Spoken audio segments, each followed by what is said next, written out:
மக்களும்.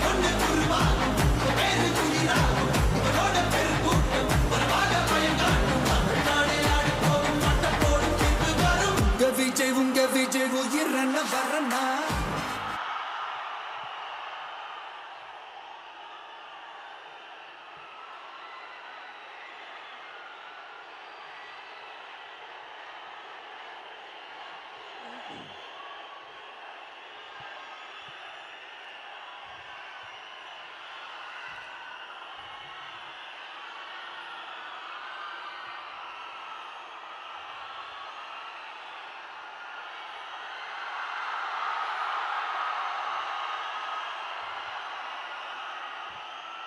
எங்க ஓட்டு எங்க உரிமை.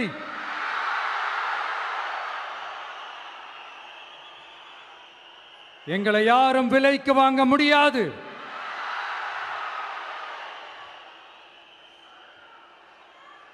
எங்க ஓட்டு விசில் சின்னத்துக்கு தான்.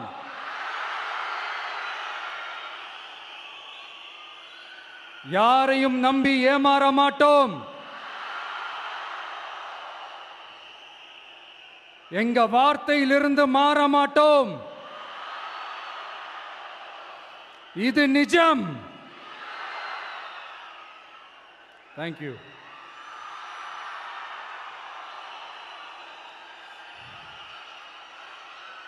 ஒரு குட்டி கதையிலிருந்து ஆரம்பிப்போமா?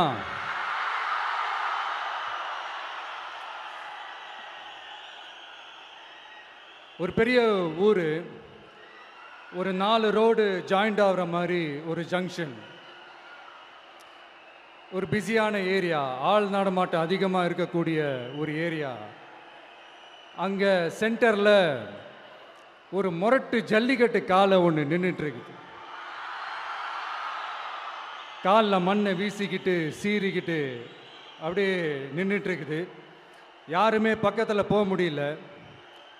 அந்த இடம் ஒரு கேஷுவலாக மாறணும் அப்படின்னா அந்த காளையை அடக்கி அமைதியாக்கினா தான் மறுபடியும் ஒரு பேக் டு நார்மல் சுச்சுவேஷனுக்கு அந்த இடம் மாறும்.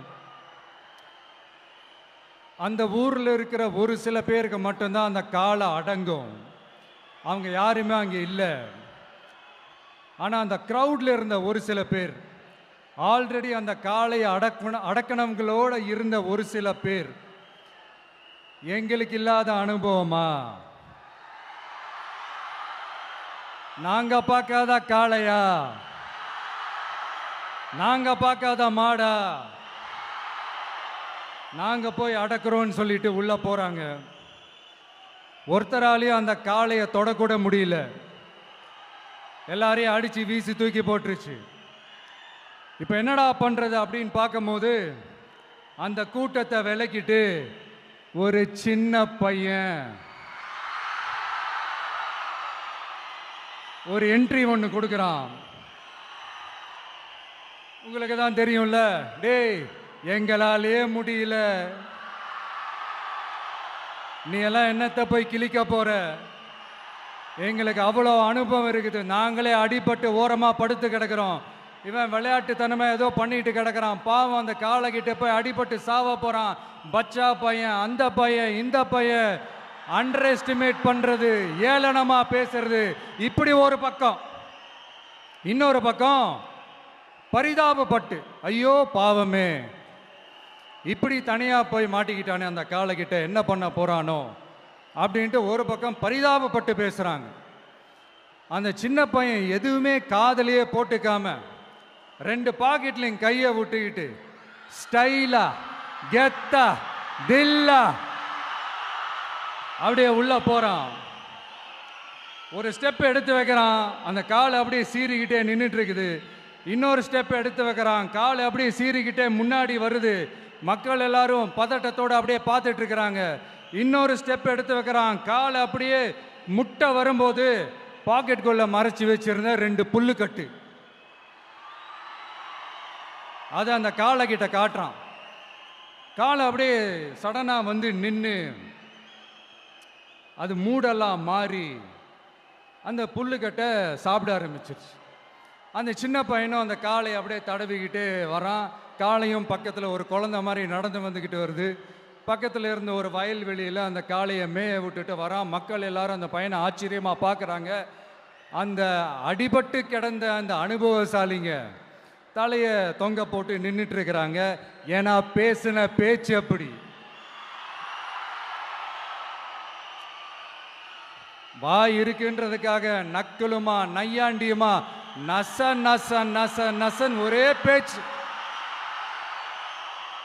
என்ன பண்றது, தலையை குனிஞ்சு அப்படியே நின்றுட்டு இருக்கிறாங்க. அங்கே ஒரு பெரியவர் வர்றார். வந்து அந்த பையன்கிட்ட கேட்குறாரு, எப்படிப்பா இப்படி ஒரு முரட்டு காலை சீறிட்டு நின்றுட்டு இருந்தது, எப்படி அந்த காளையை அடக்கின அப்படின்னு கேட்டதுக்கு அந்த பையன் சொல்கிறான், ஐயா எனக்கு அந்த காளையை பார்த்தா கோபமாக இருந்த மாதிரிலாம் எனக்கு தெரியல, அந்த காலை பசியோடு இருந்த மாதிரி இருந்தது. அதனால தான் அந்த புல்லுக்கட்டை காமிச்சவொடனே ஓகே நமக்கு தேவையானது கிடச்சிருச்சு அப்படின்னோடனே அந்த புல்லுக்கட்டை சாப்பிட்டுட்டு நம்மளோட அப்படியே ஜாலியாக வாக்கிங் வந்துருச்சு அப்படின்னு சொன்னான். இதை கேட்ட அந்த பெரியவர் சொன்னாரா,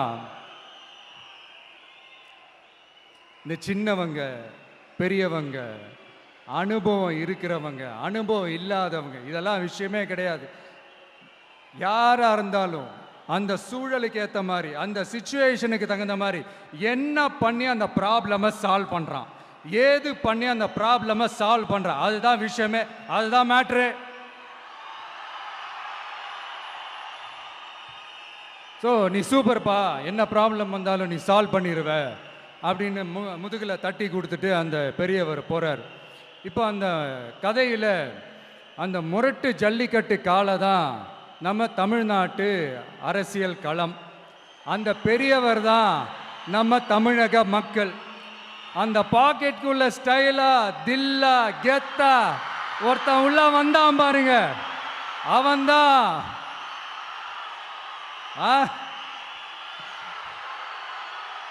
நான் இல்லைங்க, நான் இல்லை, நானு நீங்க நாம எல்லாருமா சேர்ந்து மாபெரும் மக்கள் சக்தியா இருக்கக்கூடிய நம்ம டிவிகே, அதுதான் அந்த சின்ன பையன்.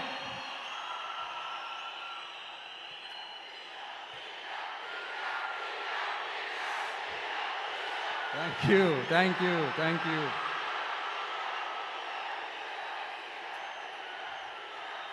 மக்களை நேசிக்கிற ஒரு நல்ல தலைமை இல்லாததுனால இத்தனை வருஷமா வேற வழி இல்லாம ஸ்டாலின் சார் கொடுத்த அந்த பொய்யான வாக்குறுதிகள் எல்லாத்தையும் நம்பி ஏமாந்த நம்ம மக்களுக்கு சரியான நேரத்தில் ஒரு வெகுஜன மக்கள் இயக்கமா வந்தது தான் நம்ம டிவிக்கு. அந்த முரட்டு ஜல்லிக்கட்டு கால கதை ஏன் சொன்னோம், எதுக்கு சொன்னோம், யார் யாருக்கெல்லாம் சொன்னோங்கிறது புரிய வேண்டியவங்களுக்கு புரியும்னு நினைக்கிறேன்.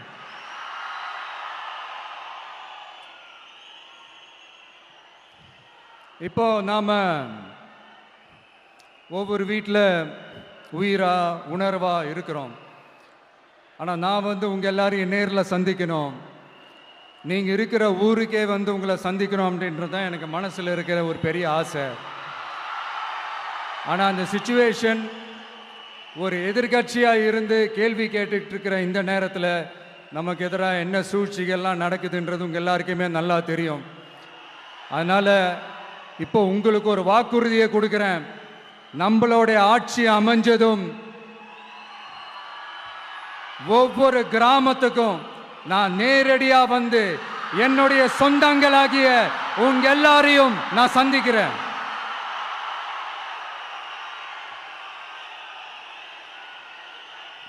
கொஞ்ச நாளைக்கு முன்னாடி நம்ம ஸ்டாலின் சார் ஒரு ஒன்று உருட்டினாரு, நீங்க கேள்விப்பட்டிருப்பீங்க.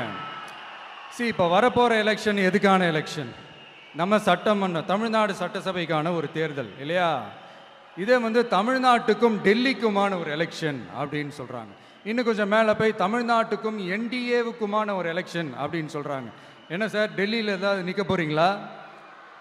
அப்புறம் ஏன் தமிழ்நாட்டுக்கும் டெல்லிக்குமான ஒரு எலெக்ஷன் சொல்கிறீங்க?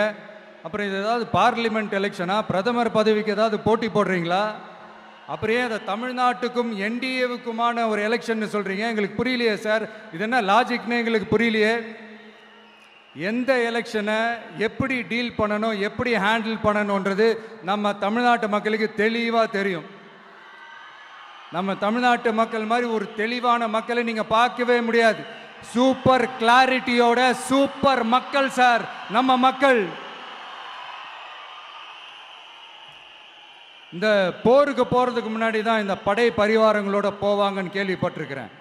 ஆனா நீங்க என்னடானா இந்த ஒன்றுத்துக்கும் உதவாத இந்த பால் டப்பாவை உருட்டிக்கிட்டு இருக்கீங்களே சார். உண்மையிலே இந்த எலெக்ஷன் எதுக்கான எலெக்ஷன் சொல்லட்டுமா? தமிழ்நாட்டு மக்களுக்கும் ஊழலுக்கும் நடக்கிற போர், தமிழ்நாட்டு மக்களுக்கும் லஞ்சத்துக்கும் நடக்கிற போர், தமிழ்நாட்டு மக்களுக்கும் இந்த நிர்வாகத்தை சரியா செய்யாத இந்த திமுக அரசுக்கும் நடக்கிற போர், அதாவது தமிழ்நாட்டு மக்களுக்கும் உங்க ஆட்சிக்கும் நடக்கிற போர், தமிழ்நாட்டு மக்களுக்கும் ஸ்டாலின் சாருக்கும் நடக்கிற போர்.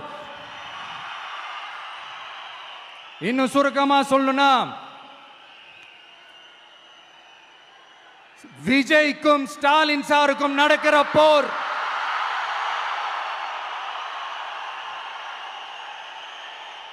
இதுக்கு நடுவுல இந்த என்டிஏ டெல்லி இதெல்லாம் என்ன லாஜிக்னே புரிய மாட்டேங்குது சார். தமிழ்நாடு தான் விஜய், இந்த விஜய் தான் தமிழ்நாடு. தூய சக்தி டிவிகேவுக்கும் தீய சக்தி டிஎம்கேவுக்கும் தான் இந்த போர். இப்படி உக்கிரமா இருக்கிற இந்த போர்ல மறுபடியும் ஒன்றுத்துக்கும் உதவாத இந்த பால் டப்பாவை உருட்டிக்கிட்டு இன்னொரு காமெடி வேற. அது என்னடானா அவரோட ஆட்சியில தான் தமிழ்நாடு சூப்பர் ஸ்டார் மாநிலமா இருக்குதான். கரெக்டு, தமிழ்நாடு சூப்பர் ஸ்டார் மாநிலம் தான். காமராஜர் அவர்கள் டைம்ல, அண்ணா அவர்கள் டைம்ல, எம்ஜிஆர் அவர்களோட ஆட்சியில. இன்னைக்கு ஒன்றுத்துக்கும் உதவாத இந்த உல்டா மாடல் ஆட்சியில தமிழ்நாடு சூப்பர் ஸ்டார் மாநிலமாலாம் ஒண்ணு இல்ல, சூப்பர் ஸ்டாண்ட் அப் காமெடிக்காரர் நடத்துற மாநிலமா மாறிடுச்சு. மக்களே, உங்களுக்காக மட்டுமே தான் வர தடைகள், சதிகள், சூழ்ச்சிகள் எல்லாத்தையும் தாண்டி இந்த 2026 இந்த தேர்தலில் டிவிக்கு தில்லா நிற்கும்.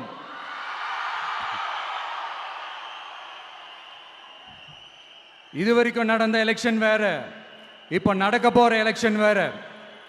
ஒவ்வொரு 5 இயர்ஸுக்கும் நடக்கிற எலெக்ஷன் மாதிரி இதை நினைச்சிடாதீங்க. 50 வருஷத்துக்கு ஒரு வாட்டி நடக்க போற ஒரு எலெக்ஷன் மாதிரி இது. அதிசய எலெக்ஷன்.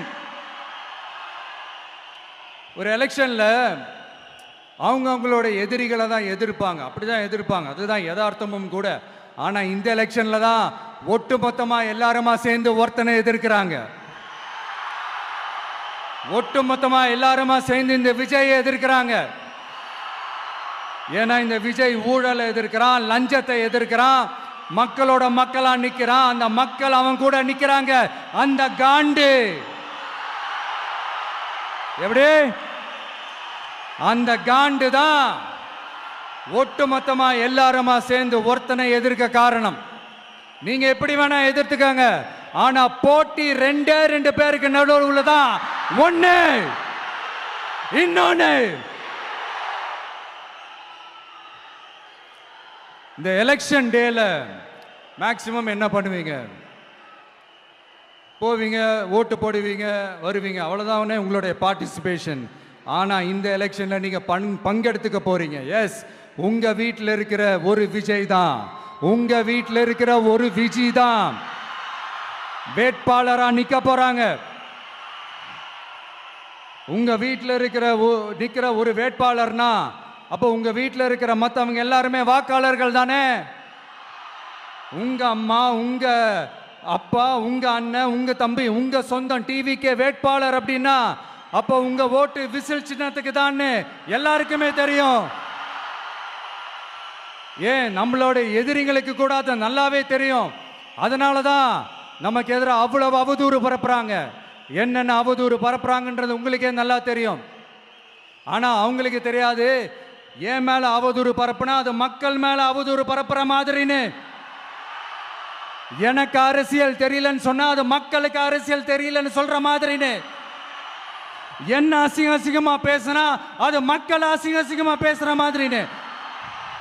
எனக்கு எதிராக செய்யற ஒவ்வொரு செயலும் அது மக்களுக்கு எதிராக செய்யற செயல் அவங்களுக்கு தெரியாம போச்சு. இந்த விஜயும் மக்களும் வேறு வேறு இல்லை.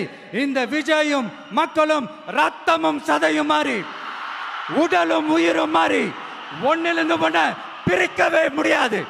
எஸ், சென்சிட்டிவான சென்டிமெண்ட், அது சென்சிட்டிவான சென்டிமெண்ட்.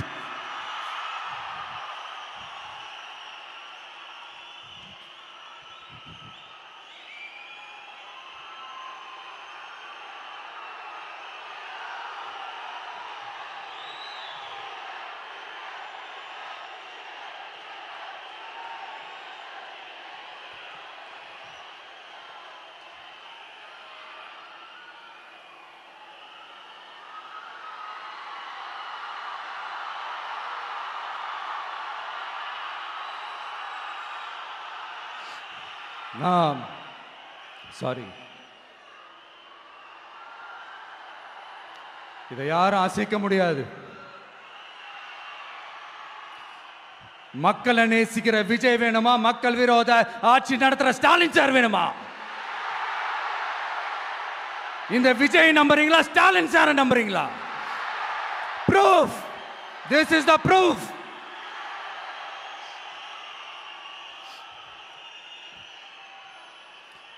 இந்த தீய சக்தி, ஊழல் சக்தி, இதெல்லாம் ஏன் சொல்கிறோம், எதுக்கு சொல்கிறோம், யாரை சொல்கிறோன்றதெல்லாம் மக்களுக்கு தெளிவாக தெரியும். அதே மாதிரி டிவிகேவுக்கு போட்டி டிஎம்கே தான்றதும் மக்களுக்கு தெளிவாக தெரியும். அப்படி இருக்கும்போது நாம் ஏதாவது பேசினா வாண்டடாக சில பேர் வந்து வண்டியில் ஏறி உட்காந்துக்கிறாங்க. ஆமாம், வாண்டடாக சில பேர் வண்டியில் ஏறி உட்காந்துக்கிட்டு குரல் கொடுக்குறாங்க. சீரியஸாக ஒரு போட்டி நடந்துக்கிட்டு இருக்கும் போது இங்கே காமெடிக்கெல்லாம் இடம் இல்லை பாஸ். இதெல்லாம் மக்களுக்கு தெளிவாக தெரியும். இந்த நேரத்தில் ஒரு சீரியஸ் கேள்வியை இன்னைக்கு இருக்கிற மிகப்பெரிய அரசியல்வாதிங்க கிட்ட கேட்கணும்னு நான் நினைக்கிறேன். நீங்கள் அரசியலுக்கு வர்றதுக்கு முன்னாடி உங்ககிட்ட இருந்த சொத்து எவ்வளோ? அரசியலுக்கு வந்ததுக்கு அப்புறம் இன்னைக்கு உங்ககிட்ட இருக்கிற சொத்து எவ்வளோ? அதை ஓப்பனா டிக்ளேர் பண்ண முடியுமா? அப்படி வந்த காசெல்லாம் என்னென்ன தொழில் செஞ்சு வந்துச்சு, என்ன வேலை செஞ்சு வந்துச்சு, உண்மையிலே நீங்க உழைச்சி சம்பாதிச்ச காசா, இல்ல ஆட்சி அதிகாரத்துக்கு வந்ததுக்கு அப்புறம் ஆட்டைய போட்ட காசா? இதெல்லாம் ஓப்பனா டிக்ளேர் பண்ண முடியுமா?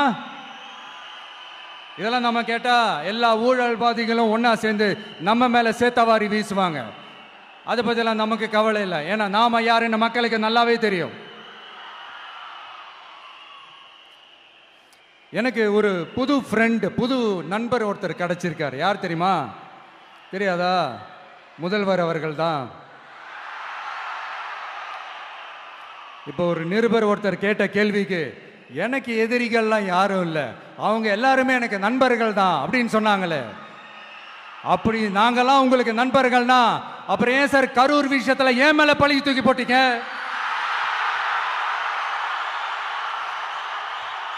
உங்களுக்கு மனசாட்சின்னு ஒண்ணு இருந்தா அப்படி பேசிருப்பீங்களா?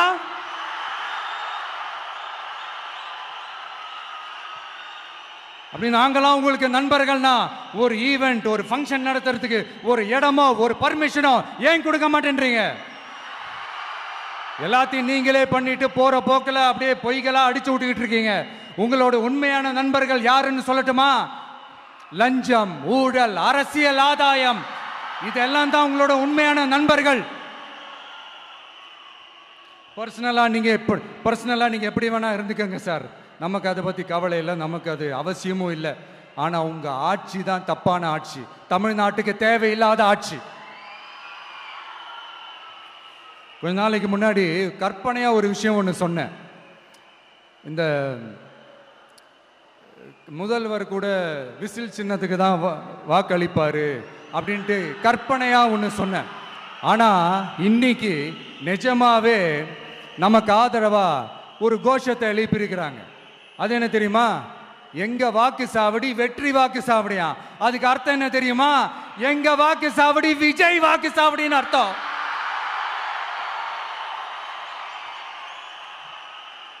அது சரி, மக்களோட இந்த ஆதரவை பார்த்துட்டு அவர் அறியாமலே எப்படி பேசிட்டாரு என்னமோ தெரியல. 50 வருஷம் எக்ஸ்பீரியன்ஸ் அரசியல்ல, உண்மை என்னன்னு ஒத்துக்கிட்டு தானே ஆகணும்.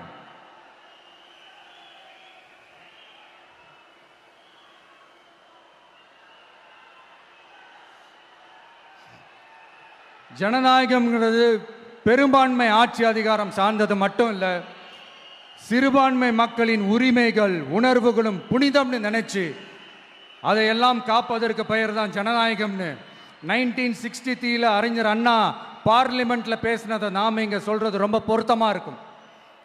அறிஞர் அண்ணா சொன்னது தான் டிவிகேவோட நிலைப்பாடும். இந்த ஸ்டாண்ட்ல நாம 100% உறுதியா இருப்போம். யாருக்காகவும் எதுக்காகவும் இதுல சமரசமே கிடையாது. மதச்சார்பற்ற சமூக நீதி தன்மை தான் நம்ம அடிப்படை கொள்கைகள் ஒன்று. அதில் எந்த மாற்றமும் எப்பவும் கிடையாது.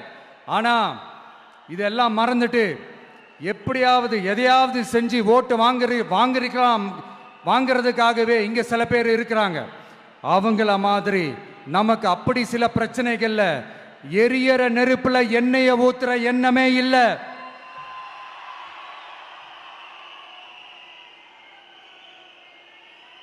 இங்க சில அரசியல் கட்சிகளும் சில அரசியல் தலைவர்களும் ஒரு சில நேரங்களில் அமைதியா இருந்தாலே போதும், ஒரு பிரச்சனையும் வராது. இப்போ கரண்ட்ல இருக்கிற சில பிரச்சனைக்கு வருவோம். இந்த கரண்ட் பிரச்சனைக்கு வருவோம். மாசம் மாசம் கரண்ட் பில்லு கட்டுற மாதிரி மாத்துவோம்னு சொன்னீங்களே, செஞ்சீங்களா? நிறைய வீடுகளில் 100 யூனிட் தான் அந்த கரண்ட்டு செலவாகுது ஒரு மாதத்துக்கு. மாதம் மாதம் நீங்கள் அந்த பில்லு கொடுத்தீங்கன்னா அவங்களுக்கு அது ஃப்ரீ ஆகிடும். அவங்க அந்த காசு கட்ட தேவையே இல்லை. ஆனால் 2 மாதத்துக்கு ஒரு வாட்டி அந்த பில்லு கொடுத்தீங்கன்னா, இப்போ சப்போஸ் அது 200 யூனிட்டுக்கு மேலே போச்சுன்னா அது அவங்களுக்கு ஒரு மிகப்பெரிய சுமை தானே. இது எந்த கணக்கில் எடுத்துக்கிறது? ஒரு மாதிரி ஒரு மாடர்ன் கரப்ஷன் அப்படின்னு எடுத்துக்கலாமா? அடுத்து பஸ் வசதி. நிறைய கிராமங்களில் பஸ் வசதி இல்லைன்னு சொன்னால் இந்த ஒட்டுமொத்த திமுக அரசும் கத்திக்கிட்டு வந்துடுவாங்க. நாங்கள் பஸ் விடாத கிராமங்களே இல்லை அப்படின்னு சொல்லுவாங்க. அப்படியாவது உண்மை அப்படின்னா முதல்வர் அவர்கள்கிட்ட நம்ம தங்கச்சி ஒருத்தவங்க ஒரு கேள்வி கேட்டாங்களே, எங்க ஊருக்கு ஒரு மினி பஸ்ஸாவது விடுங்க சார் அப்படின்னு கேட்டாங்களே, அது எந்த கணக்கில் எடுத்துக்கிறது? நிறைய மலை கிராமங்களில் பஸ் வசதி இல்லை, நிறைய மலை கிராமங்களில் ஹாஸ்பிட்டல் வசதி இல்லை. இது ரெண்டுமே எவ்வளவு முக்கியமான ஒரு விஷயங்கள். பஸ் வசதியும் ஹாஸ்பிட்டல் வசதியும் இல்லாததுனால வீட்டிலேயே பிரசவம் பார்க்குற அந்த ஆபத்து இருக்குதுன்னு எவ்வளோ நியூஸ் பார்க்குறோம். இதெல்லாம் எந்த கணக்கில் சேர்த்துக்கிறது? அடுத்து இது எல்லா மீட்டிங்லேயும் பேசுகிறதான் பெண்களுக்கு பாதுகாப்பு நம்பர் 1 இருக்குது தமிழ்நாட்டில் அப்படின்னு சொல்கிறாங்க. அப்புறம் அது என்ன வி சேஃப் மாடலா? பெண்கள் என்ன சொல்றாங்க தெரியுமா? அது வி சேஃப் மாடல் இல்ல, வி ஆர் நாட் சேஃப் மாடல்னு சொல்றாங்க. இப்படி இருக்கிறப்போ தமிழ்நாட்டில் எங்க போனாலும் பெண்களுக்கு பாதுகாப்பு அப்படியே கொட்டி கிடக்குதான். இப்படி சொன்னா எப்படி சார்? கேட்கறவங்க என்ன கேசரி சாப்பிட்றாங்கன்னு நினைச்சீங்களா?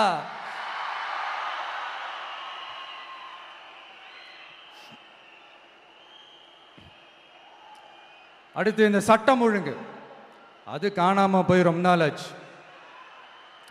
இவன் வேற, இந்த விஜய் வேற, எங்க போனாலும் இந்த மக்கள் கிட்ட இந்த சட்டம் ஒழுங்கை பத்தி பேசி ஞாபகப்படுத்திக்கிட்டே இருக்கான்னு முதல்வர் அவர்கள் அவங்க கூட இருக்கிறவங்க கிட்ட எல்லாம் சங்கடப்பட்டாராம். நாம் என்ன பண்றது? நாம தான் தமிழ்நாட்டோட விசில் ப்ளோயர் ஆச்சே. நாம் எப்படி சைலண்டா இருக்க முடியும்? நாமளும் கேள்வியா கேட்குறோம், ஆனால் பதிலெலாம் வந்த மாதிரியே தெரியல. இருந்தால் தானே வர்றதுக்கு, வச்சுக்கிட்டா வஞ்சனை பண்ணுறாரு. 5 வருஷமாக பதிலே சொல்லாமல் அப்படியே கடந்து வந்துட்டாரு. ஆனால் இனிமேல் அப்படிலாம் இருக்க முடியாது, பதில் சொல்லி ஆகணும். மக்களே, இந்த தீய சக்தி, இந்த அட்ராசிட்டியை ஒரு எண்டு கார்டு போடணும் அப்படின்னா அவங்கள சுவிட்ச் ஆஃப் பண்ணுறது தான் ஒரே சொல்யூஷன். அதுக்கான ரிமோட்டு தான் வரப்போற எலெக்ஷன். அந்த ரிமோட்ல நீங்க அழுத்த வேண்டியது ஒரே ஒரு ஆப்ஷன், அதுதான் நம்ம விசில் சின்னத்தோட பட்டன். இத 4 விஷயத்தை நீங்க செஞ்சாலே போதும். ஒவ்வொரு இவிஎம் மிஷின்லயும் விசில் சின்னத்துக்கு நேரா இருக்கிற அந்த பட்டனை பச்சக்கு பச்சக்கு பச்சக்குன்னு ஒரு அழுத்துங்க. எப்படி? அவ்வளவுதான். நாம காஞ்சிபுரத்தில் பேசும்போது நம்மளுடைய விஷன் என்னன்னு சொன்னோம். இப்போ அதனுடைய கண்டினியூஷனா சில விஷயங்கள் இங்கே நான் சொல்லணும்னு ஆசைப்படுறேன். இப்பவும் சொல்கிறேன், உறுதியாக சொல்கிறேன், சத்தியமாக சொல்கிறேன். பெண்கள், பெண் குழந்தைகள், ஆண் குழந்தைகள் பாதுகாப்பு நம்ம ஆட்சியில் நம்பர் 1 இருக்கும். சட்டம் ஒழுங்கு ரொம்ப ரொம்ப ஸ்ட்ரிக்டா இருக்கும். அரசு பள்ளிக்கூடங்களும் கல்லூரிகளும் முதல் தரமா இருக்கும். போட்டி தேர்வுகளுக்குன்னு லட்சங்களை கொட்டி தனி கோச்சிங் சென்டர் போய் படிக்க அவசியமே இருக்காது. ஏன்னா கவர்மெண்ட் ஸ்கூல், காலேஜ் சிலபஸே போட்டி தேர்வுகளை ஈஸியா சந்திக்கிற வகையில் அந்த ஸ்டாண்டர்டுக்கு ஏற்ற மாதிரி அமைக்கப்படும். உயர்நிலை பள்ளி பாடத்திட்டங்களிலேயே அடிப்படை அரசியல் சாசன சட்டம் சேர்க்கப்படும். மாநில மற்றும் ஒன்றிய அரசு அலுவலகங்கள், வங்கிகளின் செயல்பாடுகள் மற்றும் அவற்றை அணுகும் முறை குறித்து மாணவர்களுக்கு தெளிவான புரிதலை ஏற்படுத்தும் வகையில் தேர்வுகள் அற்ற செயல்முறை பாடமாக கற்பிக்கப்படும். இந்தியா முழுக்க உள்ள ஒன்றிய அரசு சார்ந்த கல்வி நிலையங்கள் மற்றும் அதன் சேர்க்கை அட்மிஷன் குறித்து புரிதலும் தெளிவும் மாணவர்களுக்கு உருவாக்கப்படும். அனைத்து அரசு பள்ளிகளிலும் பெண் குழந்தைகளுக்கு சுத்தமான, சுகாதாரமான மற்றும் தரமான கதவுகள் பொருத்தப்பட்ட ரெஸ்ட் ரூம்கள் அமைப்பது உறுதி செய்யப்படும். போதைப் பொருட்கள் இல்லாத தமிழகம் உருவாக்கப்படும். மாவட்ட கலெக்டர்கள் மற்றும் எஸ்பிக்களில் சரி பாதி பெண்களாக இருக்கும்படி செய்வோம். மலை கிராமங்களில் அரசு ஆரம்ப சுகாதார நிலையங்கள் பிரசவம் பார்க்கும் வசதியுடன் அமைக்கப்படும். பஸ் போக்குவரத்து இல்லாத கிராமங்கள் மற்றும் மலை கிராமங்களே இல்லை என்ற நிலை உருவாக்கப்படும். ஏற்கனவே அமைப்பு சாரா தொழிலாளர்கள் அமைப்பு இருந்தாலும் ஆட்டோ, டாக்ஸி மற்றும் லாரி டிரைவர்களுக்கென அவர்களின் நலன்களுக்காகவும் குடும்ப நலன்களுக்காகவும் தனியாக நல வாரியம் அமைக்கப்படும். தென் தமிழகம் உட்பட தமிழகத்தின் தேவையான பகுதிகளில் தொழிற்சாலைகள் அமைக்கவும் தொழில் வளம் பெருக்கவும் தனி கவனம் செலுத்தப்படும். விவசாயிகள், மீனவர்கள் மற்றும் நெசவாளர்களின் கருத்துக்களை அறிந்து அவர்களுக்கான திட்டங்கள் காலத்தின் தேவைக்கேற்ப உருவாக்கப்படும். இப்போ நம்ம ஸ்டாலின் சார் அறிவாலயம் பக்கத்தில் யாரு நடந்து போனாலும், அறிவாலயம் பக்கத்தில் யாரு நிழலுக்கு ஒதுங்கினாலும் கூட்டணியில் சேர்த்துக்கிறார். அந்த கொள்ளையடிச்சிருக்கிற வச்சிருக்கிற பணத்தில் ஒரு பங்கு ஒன்று கொடுத்து, இந்த அதுக்கு பேர் கல்லாப்பெட்டி கூட்டணின்னு வச்சிருக்கிறேன். அந்த கல்லாப்பெட்டி கூட்டணியை ரொம்ப கஷ்டப்பட்டு சேர்த்திருக்கிறார். ஆனால் அவருக்கு நான் சொல்கிறேன், இந்த அறத பழைய கூட்டணி கணக்குகளோ இந்த கொள்ளையடிச்ச பணத்தையே வச்சு எங்கள் மக்களை ஏமாற்றி எல்லாம் ஜெயிக்க முடியாது. ஏன்னா இது மாபெரும் மக்கள் சக்தியான வித்தியாசமான விசில் புரட்சி எலெக்ஷன்.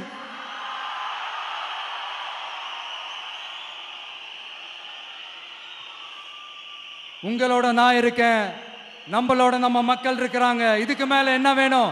கான்பிடென்ட்டா இருங்க, நல்லதே நடக்கும், வெற்றி நிச்சயம். மீண்டும் சந்திக்கும் வரை நன்றி, வணக்கம். என் நண்பர்களே, ஒரு சின்ன ரிக்வெஸ்ட். நான் திருப்பி இங்கிருந்து 4 hours சென்னைக்கு போகணும். தயவு செஞ்சு யாரும் என் வண்டிக்கு பின்னாடியோ என் வண்டி சைட்லேயோ பைக்கில் வராதிங்க. உங்களை நான் கெஞ்சி கேட்டுக்கிறேன். தேங்க்யூ.